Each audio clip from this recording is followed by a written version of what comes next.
Eu gravei o testemunho, eu conheço o Gabriel, acompanhei ele no ponto de partida, a gente tem conversado, mas sempre que eu vejo ele falando e contando do que Deus tem feito na vida dele, que Jesus tem feito na vida dele, eu também fico sem palavras. Eu falo, puxa, vamos passar de novo o testemunho dele e a gente vai embora depois, não precisa falar mais nada, né? Porque é muito emocionante. Eu chorei gravando, chorei editando o testemunho junto com o Fernando, anotando as coisas. E fiquei emocionado de novo aqui assistindo junto com vocês. Porque é maravilhoso o que Jesus veio fazer por nós. E hoje é o dia mais importante de todos na história da humanidade, e principalmente para nós que cremos em Jesus, é o dia mais importante. Eu já disse isso algumas vezes aqui. Eu acho a Páscoa muito mais significativa do que o Natal. Natal parece que é uma festa que a gente se emociona mais, está mais juntos, reúne família e tudo, que é o nascimento de Jesus. Mas foi nesse final de semana da Páscoa que tudo mudou. Foi esse final de semana, o que aconteceu nesse final de semana é que deu razão para tudo. Para que todos nós, todos que vieram depois, pudessem ter esse relacionamento com Deus.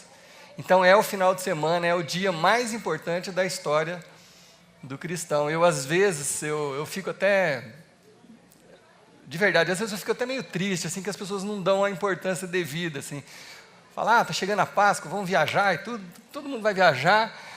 E assim, quando seria o dia, não estou me queixando de nada, assim, mas seria o dia mais importante da gente estar junto, celebrando o que aconteceu nesse final de semana, né? E hoje, por coincidência, é o dia 1º de abril, então essa mensagem chama o Dia da Verdade. Hoje é o dia que a verdade foi revelada a todos nós, né? Bom, eu quero então, para que a gente aproveite o nosso tempo aqui, eu quero resumir a história da Bíblia, da Páscoa de Jesus Cristo, em talvez 30 minutos aqui, 25, 30 minutos, para que você possa entender o que aconteceu com o Gabriel. Para você possa entender o que acontece com todos nós, todos aqueles que tomam conhecimento deste Jesus. Você pode entender aquela empolgação do Gabriel falando assim, mas, cara, você tem vontade de sair na rua abraçando todo mundo. É assim. É isso que causa quando você realmente descobre esse Jesus e o que ele faz em você. Então eu quero dar uma resumida aqui na história da Bíblia, do começo ao final, mas assim, de forma bem resumida. Porque a Bíblia toda fala desse acontecimento. A Bíblia toda foi feita, escrita, para revelar isso que aconteceu nesse final de semana. Então, lógico, muitos de vocês sabem a história da Páscoa. A Páscoa não começou na paixão de Cristo, né? A Páscoa é uma coisa que começou alguns milhares de anos antes. E vocês sabem da história inicial, né? Você abre a Bíblia, você começa a ler, Deus criou a humanidade, criou o homem no paraíso para que tudo fosse perfeito, para que a gente fosse saudável, para que a gente fosse inteligente, feliz. Deus colocou todas as coisas ao nosso dispor, as frutas, os animais, tudo à nossa disposição para que a gente fosse feliz. E só colocou uma regrinha, só uma. E a gente conseguiu quebrar aquela regrinha, pecar, desobedecer, né? O pecado foi o pecado da desobediência. E aí isso trouxe morte. No caso, não foi uma morte literal, mas foi uma separação de Deus, que é a mesma coisa do que a morte. O homem se separou de Deus, e aí ele teve que ganhar o sustento dele com o próprio suor. Deus já não dava tudo pronto para ele. E o homem deixou o paraíso e foi viver a vida do seu jeito, né? Mas Deus não se aguentou. Deus é amor. Então Deus não se aguentou. Ele falou assim, não está legal isso, não está legal ficar longe desse povo que eu criei, que eu amo tanto. E aí Deus retornou, voltou a procurar a humanidade através de Abraão, e Deus falou assim, não, vamos começar de novo. E aí pediu para Abraão sair da cultura dele, começar tudo de novo, porque ali ele ia criar um povo, né? E vocês sabem da história, Abraão era velho, Sara era idosa, mas mesmo assim eles tiveram um filho, e esse filho teve outro filho, e Deus tinha prometido que a nação ia ser muito grande, gerada a partir dali de Abraão, que era o povo de Deus, o povo escolhido. Então a Bíblia conta muito dessa história do povo de Deus, o povo escolhido de Deus. Não é que a Bíblia despreza as outras culturas ou o resto da humanidade, né? Não tinha só aquelas pessoas ali, mas a Bíblia fala especificamente, olha, eu vou contar a história daquele povo que é o meu povo, que resolveu me seguir, que resolveu obedecer e seguir os meus caminhos. Então a Bíblia conta essa história, essa narrativa. E aí vocês sabem, aí Jacó teve vários filhos, um deles foi José. José foi vendido pelos irmãos, foi parar lá no Egito, virou governador do Egito, aí trouxe o povo todo para morar no Egito, e depois de muitos anos, depois de José ter morrido, aquele povo foi escravizado no Egito, e ficou durante 400 anos escravizado no Egito. Ali, vocês também conhecem a história, ou por filmes, por ler ou por frequentar a igreja. Ali Deus levantou um libertador para aquele povo, que era quem mesmo? Só para acordar todo mundo, quem que é o libertador? Moisés, exatamente. Moisés foi escolhido por Deus para ser o libertador daquele povo escravizado no Egito. Olha que interessante, nós já estamos falando de libertação, né? Essa série que a gente está falando nesses domingos, é uma mente liberta por Cristo. Nós estamos falando de libertação da mente, do corpo, da alma, do espírito. Lá no comecinho da Bíblia já está se falando sobre isso. E aí aconteceu ali com Moisés e com aquele povo algo muito significativo, muito, que tem tudo a ver com Jesus, que tem tudo a ver com a Páscoa. Quando Deus falou para Moisés, olha, nessa noite eu vou libertar o povo. Então eu quero fazer uma coisa muito significativa, muito simbólica, que vai durar para sempre, vai ter um significado eterno. O que Deus falou para Moisés? Deus falou assim, olha, instrua o povo a fazer o que eu vou te falar. E eu quero ler isso para vocês, está lá em Êxodo, no capítulo 12 de Êxodo, lá no comecinho da Bíblia, segundo livro da Bíblia. Deus falando com Moisés, ele diz o seguinte, digam a toda a comunidade de Israel que no 10º dia desse mês, todo homem deverá separar um cordeiro, vai memorizando as palavras, para a sua família, um para cada casa. E aí, esse cordeiro deveria ser morto num rito eterno que foi anunciado, né? Matem o cordeiro, né? Sacrifiquem aquele cordeiro, cada família, né? E faça o seguinte, passem então um pouco do sangue nas laterais e nas vigas superiores das portas das casas nas quais vocês comerão o animal. Deus está dizendo, lá na época de Moisés, lá no Egito, Deus está dizendo assim, olha, o símbolo da libertação é o sangue do cordeiro. Então, ó, matem o cordeiro, pega aquele sangue, imagina, é uma outra cultura, né? 4.000 anos atrás, é uma outra cultura, usava esse tipo de manipulação dessas coisas. Então, pega esse sangue, passa na porta da sua casa, em volta, no batente da porta da sua casa. Esse vai ser um símbolo para a libertação do povo, é um símbolo para sempre. Então ali, começou o que nós vamos desembocar depois em Jesus Cristo, né? Bom, aconteceu o quê? O povo foi liberto e foi para a terra prometida, mas de novo aconteceu a mesma coisa que aconteceu no paraíso: desobediência. É o grande pecado da humanidade, é o grande pecado meu e de cada um de vocês, é a desobediência. Então, ao invés de em 2 semanas eles chegarem na terra prometida, eles precisaram de 40 anos andando no deserto de um lado para outro para poder chegar. São 40 anos de discipulado para que esse povo pudesse adentrar a terra prometida. E passados os 40 anos, o povo entrou na terra prometida, pronto, mais uma vez, Deus abriu as janelas dos céus e abençoou o povo e falou: olha, aqui há fartura, ninguém vai precisar guerrear para conseguir comida, aqui emana leite e mel, é fácil, tudo que você planta dá, é uma terra prometida, é uma terra maravilhosa. E o povo passou a viver ali.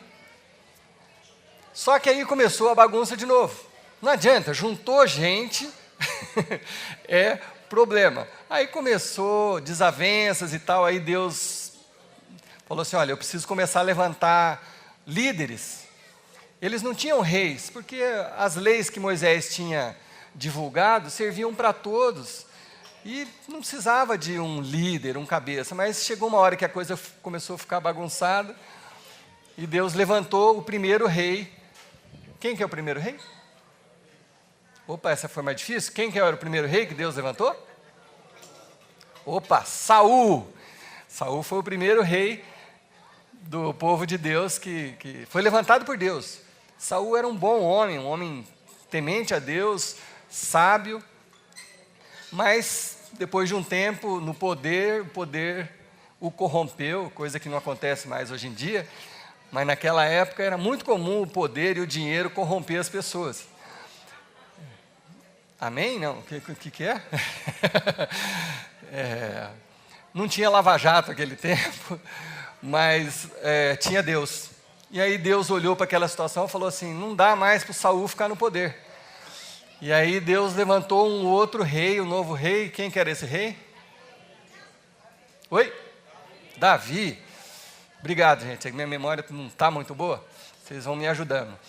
Aí Deus levantou Davi. E Davi era muito temente a Deus. Esse sim, era um adorador, um homem temente a Deus. E Davi fez um reinado abençoado e abençoador. Mudou a condição do povo. Nunca o povo foi tão bem sucedido nas guerras, nas batalhas. Davi juntou riquezas e o povo viveu muito bem sob o governo de Davi, muito bem. E aí Davi passou ainda a herança dele para o filho dele, o terceiro rei. Como é que era o nome mesmo? Salomão, isso mesmo. Passou para Salomão, e Salomão administrou muito bem o que Davi entregou na mão dele. Também era um homem muito temente ao Senhor, fez tudo como Deus mandava, e nunca, nem antes, nem depois, o povo de Deus foi tão abençoado como nessa época.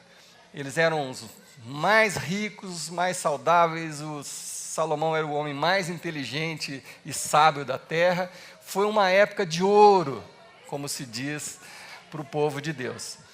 Só que aí no finalzinho do governo de Salomão, ele já estava velhinho, aí ele já não estava mais muito preocupado. Aí eu sei que a transição final já não foi boa, porque aí o reino começou a se dividir, e aí entrou um sujeito para reinar chamado Jeroboão. Esse eu não vou perguntar, porque senão a gente ia ficar até alguém achar no Google ali, não sei lá. E Jeroboão foi o próximo rei. Só que Jeroboão já esqueceu tudo o que vinha de geração a geração. Jeroboão não seguiu os caminhos de Deus, começou a adorar outros deuses, e aí dividiu totalmente o reino, e aí a coisa começou a desandar. E aí começou uma sequência parecia uma montanha russa. O próximo rei, depois de Jeroboão, veio e seguiu os mandamentos e as leis de Deus. O povo era abençoado. Aí o próximo, depois dele, começava a adorar outros deuses. Parece coisa que acontece com a gente hoje, né? Você está mal, você busca Deus, Deus te ajuda. Aí você fica bem, você está bem, você já esquece da importância das coisas de Deus. Era assim que estava acontecendo. Então entrava um rei, saía um rei, aquele que seguia as leis de Deus era abençoado, a nação toda era abençoada. Entrava o próximo, esquecia tudo, outros deuses e tudo, a nação ia para o buraco de novo. E aí, isso foi sucedendo, percebe? Nós já estamos lá no meio da Bíblia, já passamos do meio da Bíblia. Aí Deus começou a enviar profetas, falar, olha gente, está tudo errado, principalmente quando tinha um rei ruim, né, Deus levantava profeta para falar, gente, não é assim, voltem para as coisas de Deus, não é assim, isso não vai dar certo, as leis de Deus, prestem atenção, acorda pessoal.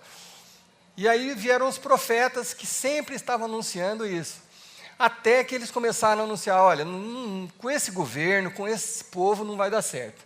Então eles começaram a anunciar um Salvador, um libertador.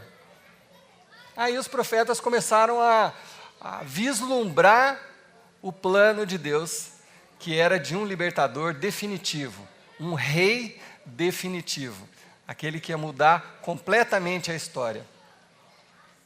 700 anos antes do nascimento de Jesus, um desses profetas, chamado Isaías, você imagina, gente, 700 anos antes de alguma coisa acontecer. Nós estamos aqui em 2018. Imagina, eu vou profetizar alguma coisa para 2718. Você percebe? Oi?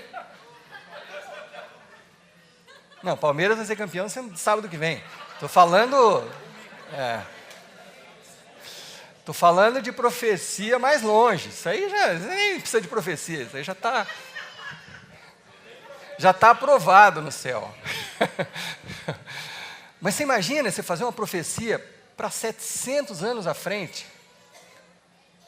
Como que Deus falava com um homem desse? Era sonho, se era um pensamento, a gente não sabe. Mas eu quero ler para vocês a exatidão com que Isaías teve essa intuição, esse tocar de Deus sobre Jesus Cristo. Está lá em Isaías 53, olha que lindo, Isaías escrevendo, certamente, ele estava falando do Salvador, né, de Jesus, certamente ele tomou sobre si as nossas enfermidades e sobre si levou as nossas doenças.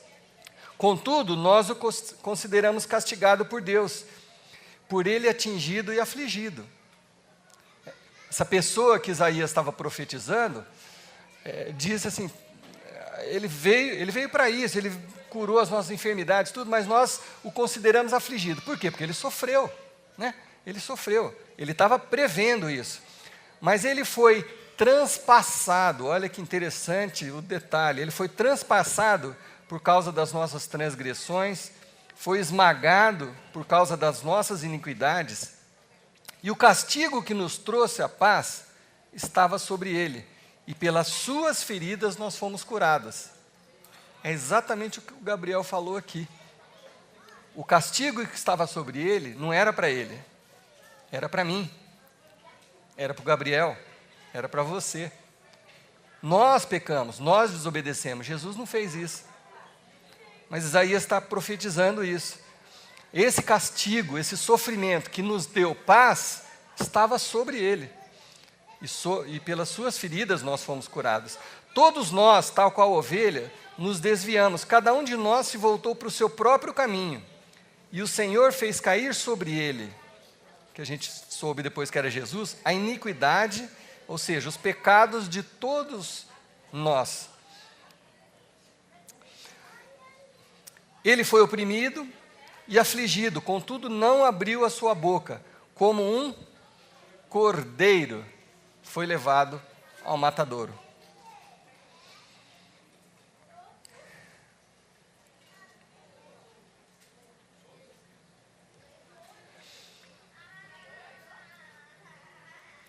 Isaías falando de novo do cordeiro que Moisés falou, que os profetas falaram. E 1500 anos depois do cordeiro lá de Moisés, do que foi do sacrifício do cordeiro, João Batista, um louco, que era um pregador do evangelho, que vivia no deserto, se alimentava de mel de abelha, um cara esquisito, mas que estava pré-nunciando a chegada de Jesus. Ele usou o mesmo termo.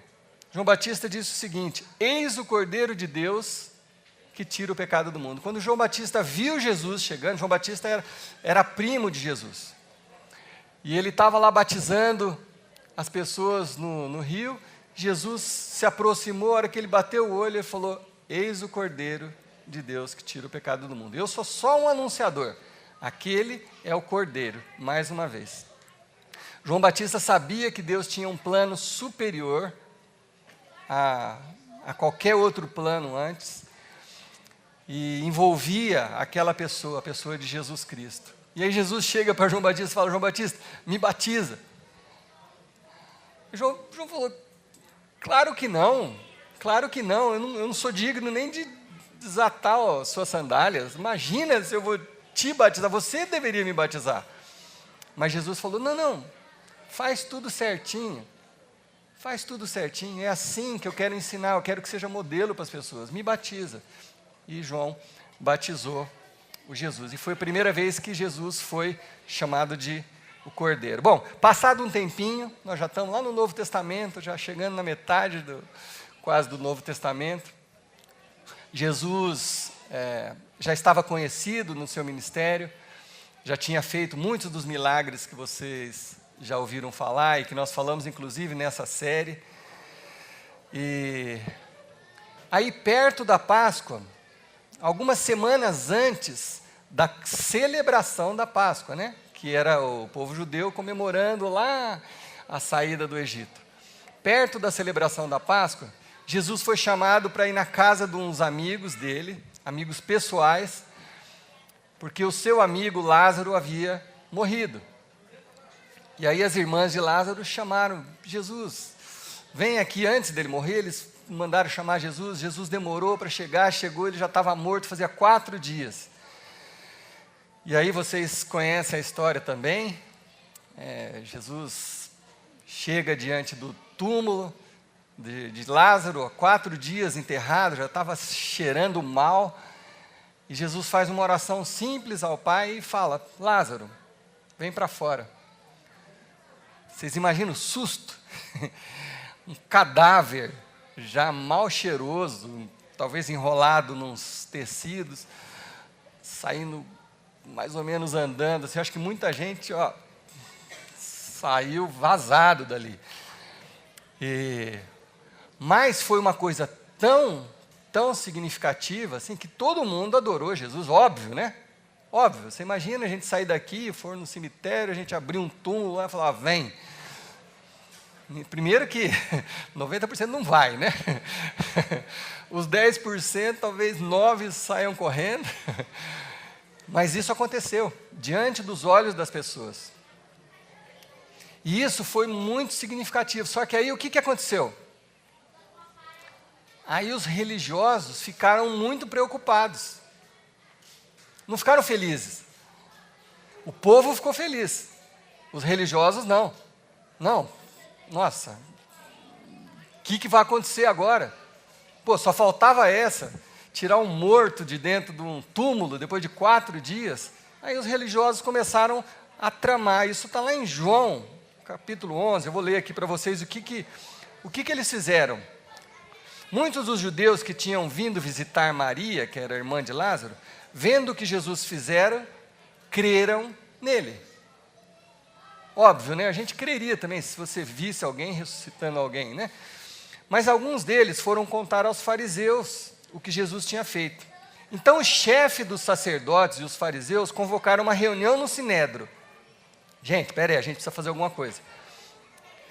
O que estamos fazendo? Perguntaram eles. Aí está esse homem realizando muitos sinais miraculosos. Se o deixarmos, todos crerão nele. Olha que interessante. Então, os romanos virão e tirarão tanto o nosso lugar como a nossa nação. O medo deles era de perder poder. Se Jesus continuar fazendo isso aí, todo mundo vai crer nele, daí os romanos vão vir e vão tomar o nosso poder. Então, um deles, chamado Caifás, que naquele ano era o sumo sacerdote, tomou a palavra e diz o seguinte: nada sabeis, não percebeis que vos é melhor que morra um homem pelo povo e que não pereça toda a nação? E daquele dia em diante resolveram tirar-lhe a vida. Foi assim a trama para matar Jesus. Foi por medo de que todo mundo ia crer vendo o que Jesus estava fazendo. Foi assim que foi tramada a morte de Jesus. Mas Jesus sabia que aquilo precisava acontecer.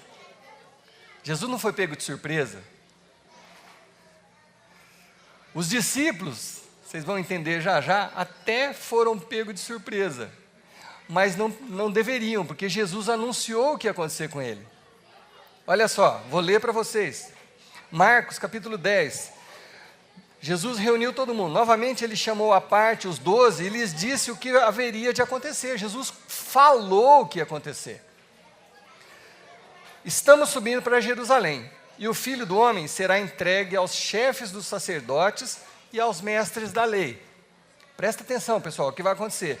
Eles o condenarão à morte, o entregarão aos gentios, que zombarão dele, cuspirão nele, o açoitarão e o matarão. Mas 3 dias depois, ele ressuscitará. Jesus falou, palavra por palavra dessa, com os seus discípulos. Olha, é isso que vai acontecer, desse jeito que eu estou falando. E falou da ressurreição.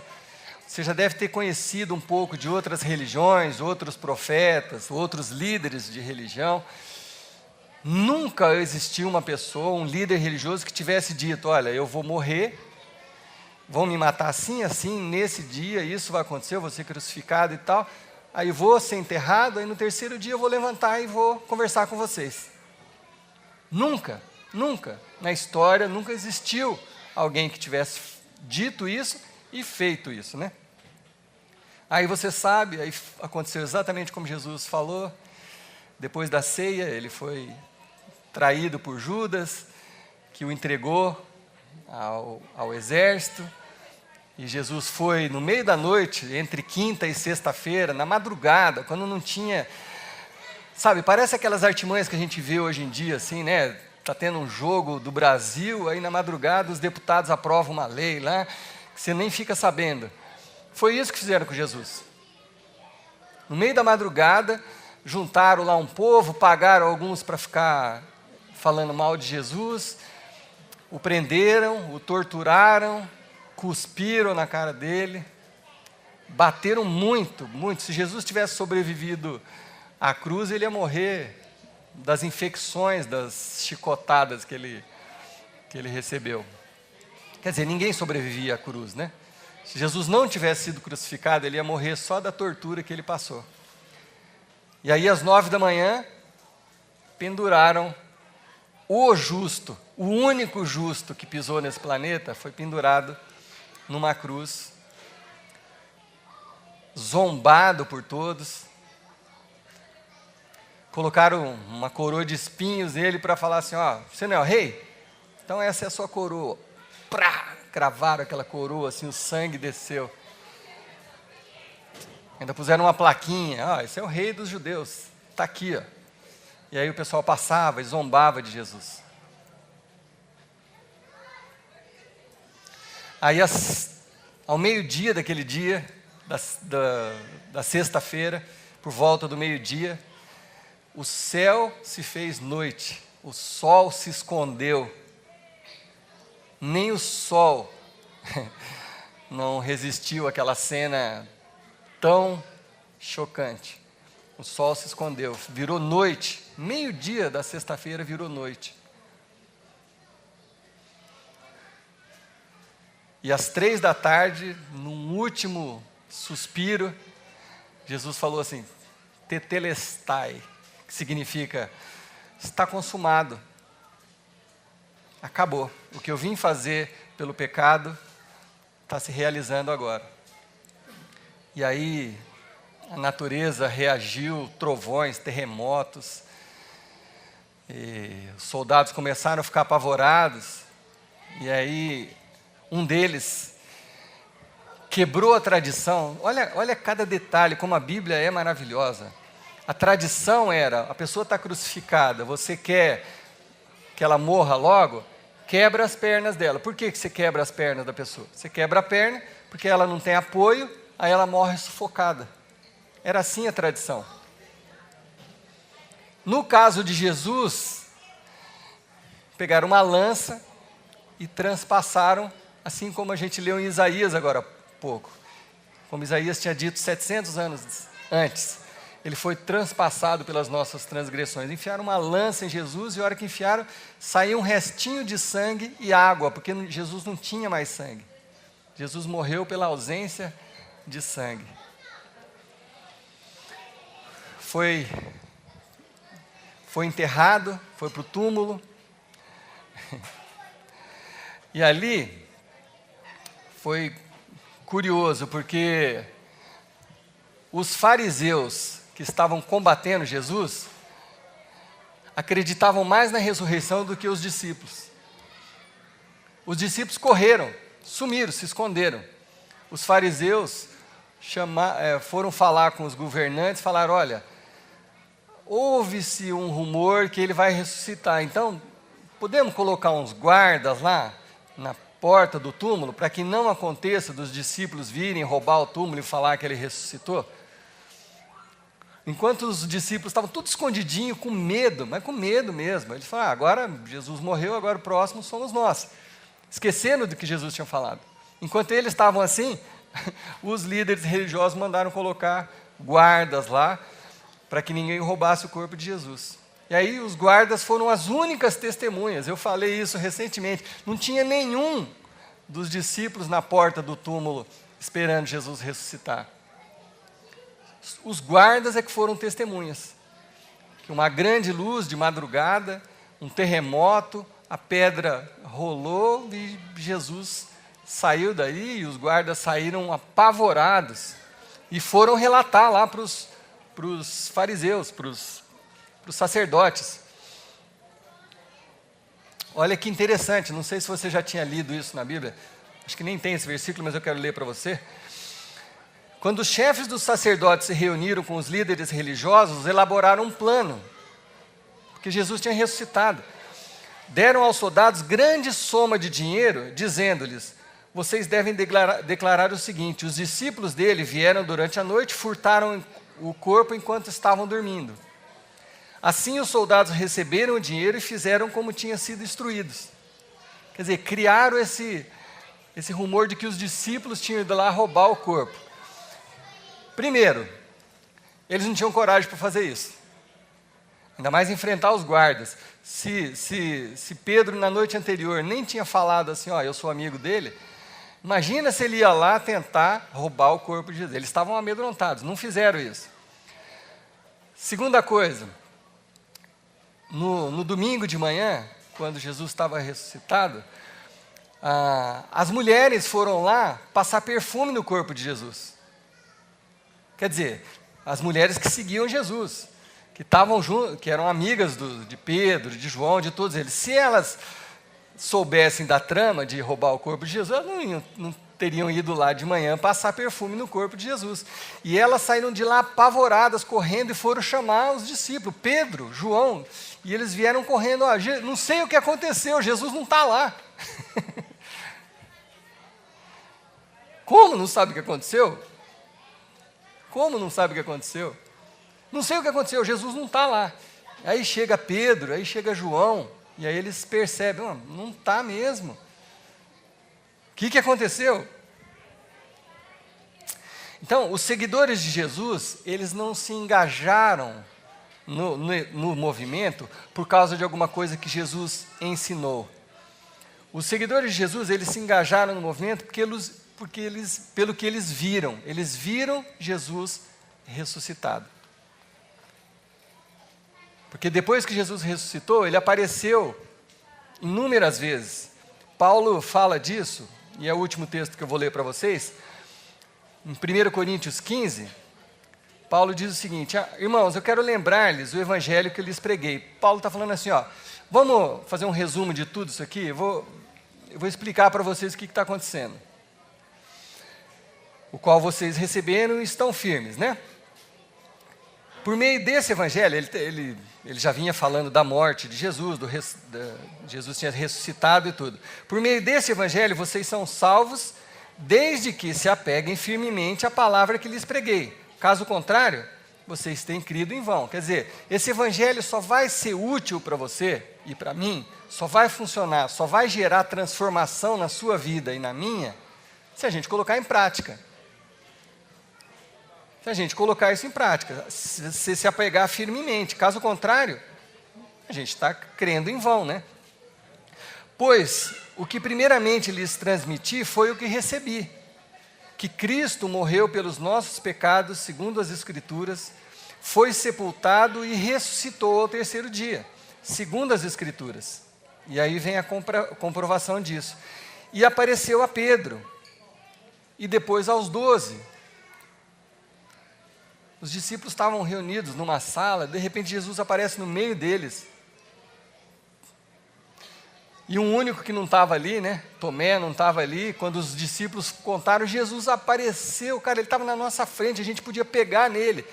Tomé falou: para. Olha só, gente. Mas a gente é igualzinho, não é? A gente é igualzinho. Ele falou assim: não, só vou acreditar se eu colocar o dedo na ferida. Aí no próximo encontro que eles estavam, Jesus apareceu, Jesus falou: vem cá, coloca o seu dedo aqui. Coloca aqui, Não sei se foi aqui ou se foi aqui, mas põe seu dedo aqui. Aí eles creram. Depois disso, Jesus apareceu a mais de 500 irmãos de uma só vez. Sabia disso? A maioria dos quais ainda vive, embora alguns já tenham adormecido. Quer dizer, Paulo está falando assim, 500 pessoas de uma só vez são testemunhas oculares da ressurreição de Jesus. Muitas delas estão vivas. Tinha passado cerca de 20 anos quando Paulo escreveu isso. Volta lá, gente. Volta lá. As pessoas estão lá. As pessoas que moravam ali na região, que viram Jesus, é só você ir lá e perguntar. E assim, para quem gosta muito de história, para quem questiona muito as coisas, como que uma história mentirosa ia passar adiante? Né? 20 anos depois, se alguém falar, Jesus ressuscitou, apareceu para 500 pessoas, isso é mentira, todo mundo sabia que era mentira. Mas não. Essa história durou esses 20 anos e dura até hoje, porque foi verdade. Depois ele apareceu para Tiago, que era irmão de Jesus, então a todos os apóstolos. Depois desse, apareceu também a mim, como quem nasceu fora do tempo. Paulo teve uma experiência com Jesus, mas não foi ali fisicamente, né? E olha o que ele fala agora, que é o nosso ponto principal. Se não há ressurreição dos mortos, então nem Cristo ressuscitou. Se vocês não acreditam em ressurreição, então Cristo não ressuscitou. E se Cristo não ressuscitou, é inútil a nossa pregação. Como também é inútil a fé que vocês têm. Percebe porque hoje é o dia mais importante de todos? Hoje nós comemoramos a ressurreição de Jesus. Se você não crê na ressurreição de Jesus, o primeiro conselho que eu te dou, investiga. Investiga, não estou falando para você crer sem investigar, sem ler. Não, vai ler. Lê documentos históricos, lê a Bíblia, pede revelação do Espírito, mas se você não acredita na ressurreição e frequenta a igreja, você está perdendo seu tempo. Não sou eu que estou falando, é o meu xará. É Paulo que está falando isso. Se Jesus não ressuscitou, é inútil a nossa pregação. Eu estou perdendo meu tempo aqui falando com vocês. Se Jesus não ressuscitou, a minha fé e a fé de vocês é inútil. Porque a razão da nossa fé é a ressurreição de Jesus Cristo. Porque com a ressurreição, Jesus mostrou que é possível vencer a morte. Isso marcou a humanidade a ponto de dividir ela em antes de Jesus e depois de Jesus. Se Jesus ressuscitou, a morte não é o fim. Percebe? É isso que significa a Páscoa. Se Jesus ressuscitou, há esperança para mim e para você, hoje e no futuro. E Paulo fala isso no versículo seguinte: mas de fato Cristo ressuscitou, é um fato, não é uma poesia, não é uma historinha da carochinha. De fato, Jesus Cristo ressuscitou dentre os mortos, sendo as primícias daqueles que dormiram. Foi o primeiro que foi ressuscitado assim, dessa maneira. Visto que a morte veio por um só homem, e aí Paulo está falando de Adão aqui, também a ressurreição dos mortos veio por meio de um só homem, Jesus. Quando caiu a ficha dos discípulos, Jesus ressuscitou, aqueles homens acovardados, medrosos, viraram as pessoas mais corajosas do mundo. Aqueles homens saíram nas ruas. O Pedro, que tinha ficado escondido na madrugada, uma garotinha de 13 anos, falou assim: ei, ô tio, você não andava com Jesus? Não. O quê? Jesus, não, nem conheço.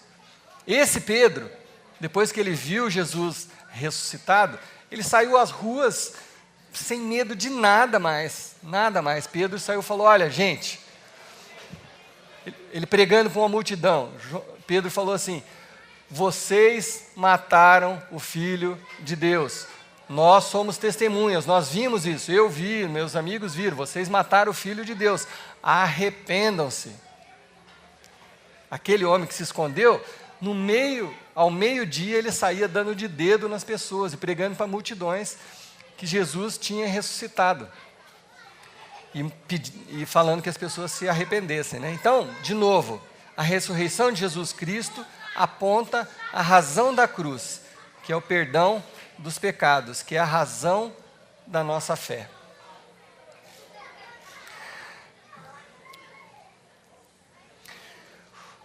A vida, a morte e a ressurreição de Jesus veio nos trazer vida, veio nos libertar da prisão do nosso pecado. E quando Jesus ressuscitou, eu e você e toda a humanidade passamos a ter acesso direto a Deus, porque nós fomos perdoados. De novo, me referindo ao testemunho que a gente assistiu aqui, aquela sensação, Deus, o que você quer comigo? O que você quer comigo? Eu sou um pecador, eu erro, nossa, já errei tanto, o que o Senhor quer comigo? A Bíblia diz que Deus demonstra o seu amor para comigo pelo fato de haver Cristo morrido por nós enquanto éramos pecadores. A gente não era bonzinho, a gente não merecia. Mas Jesus morreu por mim, pelo meu pecado. Por isso eu posso ser livre. Por isso a minha vida pode ser diferente. Por isso a minha vida pode ser melhor. Eu posso me sentir melhor. Eu posso sentir uma paz que eu não sentia antes. Porque Jesus levou os meus pecados naquela cruz e ressuscitou dos mortos para a minha redenção ser completa.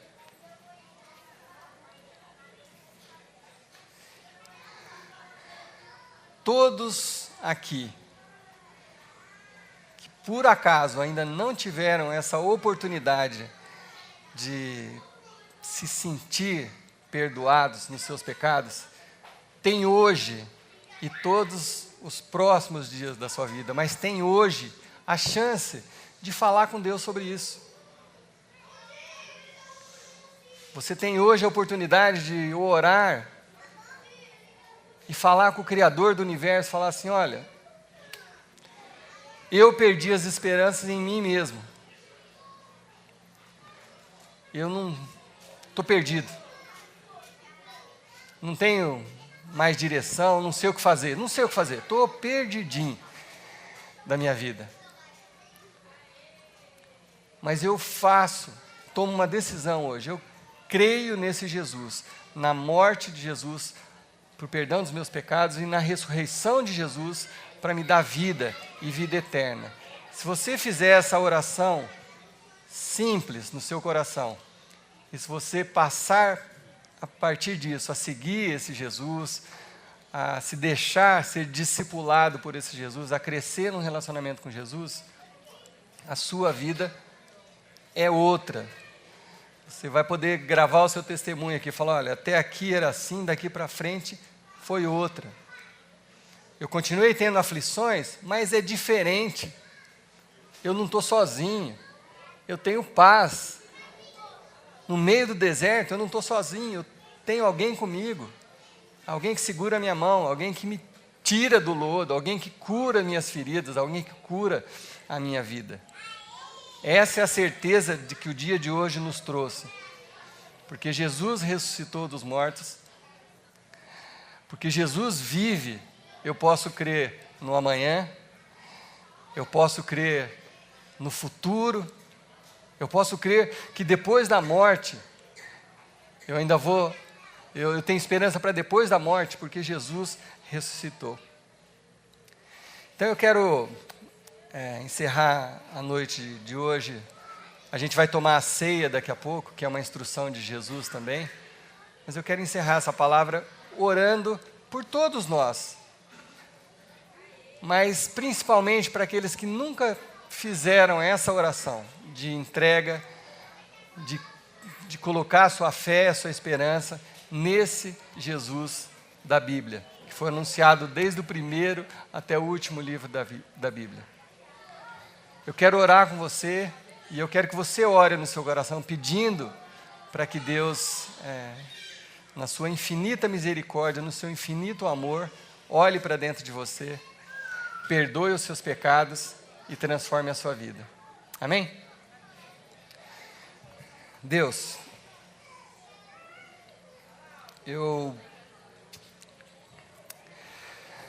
muitas vezes eu me senti como o Gabriel falou aqui para a gente, um pecador, alguém que não merecia o teu amor, Pai. Mas ainda assim, o Senhor se importou comigo. Ainda assim, Jesus morreu por mim. Mesmo que eu tivesse mergulhado em pecados, o Senhor teve misericórdia de mim, um amor incompreensível pela minha vida. E perdoou os meus pecados, e sarou as minhas feridas, e arrumou meu coração, me deu um propósito para viver, uma esperança para viver. E eu sei que tem gente aqui essa noite, Deus, se sentindo completamente sem esperança. Eu sei que tem gente aqui, Pai, precisando desse Jesus vivo que foi anunciado hoje aqui. Eu sei que existem vidas sem rumo, pessoas que estão desistindo, pessoas que não sabem o que fazer, que rumo tomar na vida. Em nome de Jesus, que o poder liberado naquela cruz do perdão dos pecados cubra cada coração aqui nessa noite, em nome do Senhor Jesus Cristo. Que esse perdão traga paz aos corações. E que o poder de Cristo revelado naquela cruz e na ressurreição traga vida aos corações em nome de Jesus. Não queremos sair daqui de novo, da mesma forma que a gente entrou e de como a gente tem vivido. Em nome de Jesus, eu quero para a minha vida e para os meus irmãos uma nova vida, uma vida plena, uma vida cheia do amor de Deus, uma vida perdoada e uma vida disposta a seguir os caminhos do Senhor daqui para frente. Que o dia de hoje, o dia da verdade, seja marcante na vida dos meus irmãos. Que a partir de hoje, Pai, vidas sejam transformadas para sempre, Deus. Resgatadas, libertas para sempre pelo poder do nome do Senhor Jesus Cristo. Obrigado pelo sacrifício de Jesus. Obrigado porque Jesus passou por tudo aquilo, por nós, por mim, resistiu até o fim. E obrigado principalmente porque Ele ressuscitou. E Ele pode viver em mim e em nós, para a glória do Teu nome, Pai. Seja assim em nome de Jesus. Amém. Jesus, no último momento deles com os discípulos, Ele nos instruiu a, sempre que possível, nos lembrarmos do que Ele fez, do que aconteceu nesse final de semana. Jesus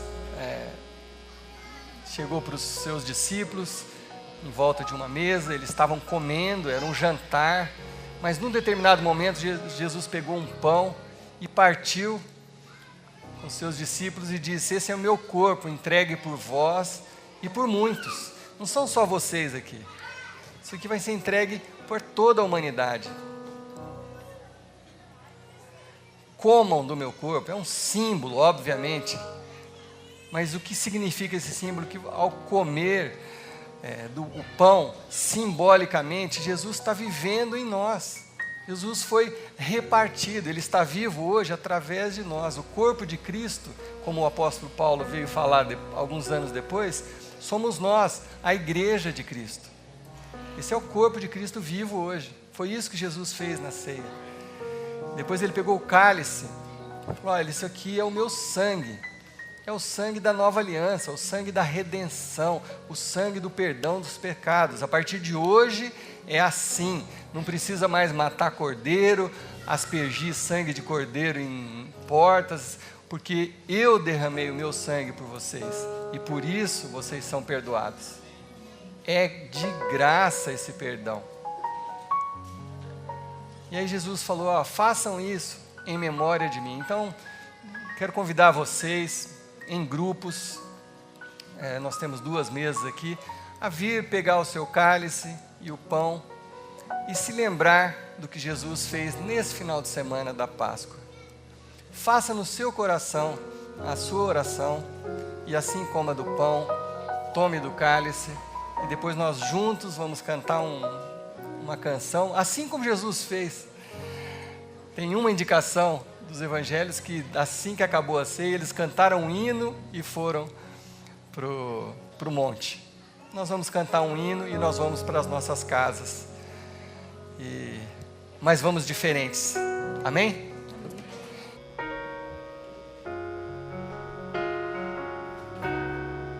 Deus enviou seu filho amado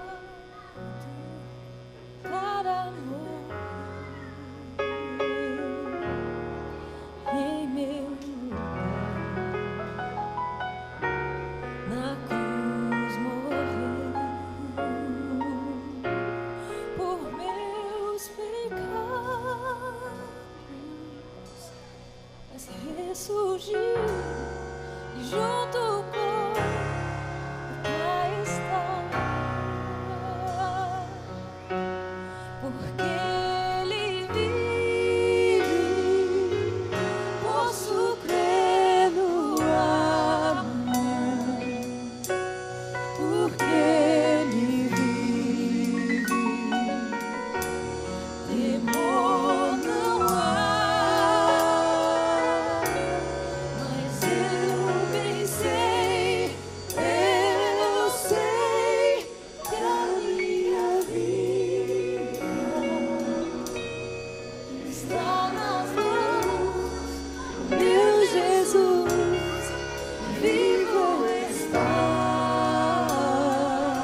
Aleluia.